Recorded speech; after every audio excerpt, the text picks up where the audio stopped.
এতক্ষণ লাগে নাকি? আর কতক্ষণ দাঁড়াই থাকবো? আরে ভাই আগান না। আগাই আর কি হইব, আজকেও তো পাইলাম না। আইজো চাইল পাও নাই? এত কইরা কইলাম সকাল সকাল যাও, শুনলা না। আগেই তো গেছি, চাইল না দিলে কি করবো কও? আজকাল মাইনষের চেয়ে চাইলের দাম বেশি। পেটটা না থাকলেই মনে হয় শান্তি আসিল। ভাবি 2 কেজি চাইল ধার দিবেন? আইজো চাইল পায় নাই, চাইল পাইলেই ফেরত দিয়া দিমু। আরে এটা কোনো বিষয়, দাঁড়ান।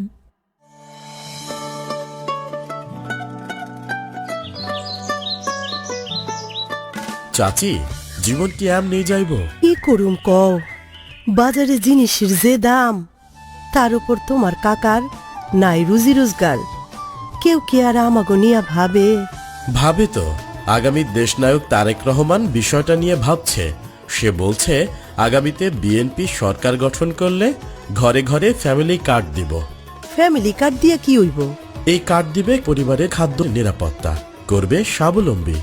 ফ্যামিলি কার্ডের মাধ্যমে দেশের প্রতিটি পরিবার পাবে প্রতি মাসে 2000 থেকে 2500 টাকার খাদ্য বা আর্থিক সহায়তা, পাবে চালসহ নিত্য প্রয়োজনীয় পণ্য। এত কিছু এখনো শেষ হয় নাই তো। আসলে এটা হইল নারীর স্বাবলম্বী হওয়ার নিশ্চয়তা। মানে কার্ড হবে পরিবারের নারী সদস্যের নামে। আগামীতে বিএনপি সরকার গঠন করলে পরিবার ভিত্তিক সকল নারীদের হাতে একটি করে ফ্যামিলি কার্ড দেওয়া হবে। ফলে প্রতি মাসের বাজার পৌঁছে যাবে প্রতিটি নাগরিকের দোরগোড়ায়। ক্ষুধা নয়, সবার জন্য নিশ্চিত হবে খাদ্য নিরাপত্তা। আগামীর বাংলাদেশ গঠনে এই অঙ্গীকারের অগ্রপথিক বিএনপির ভারপ্রাপ্ত চেয়ারম্যান জনাব তারেক রহমান।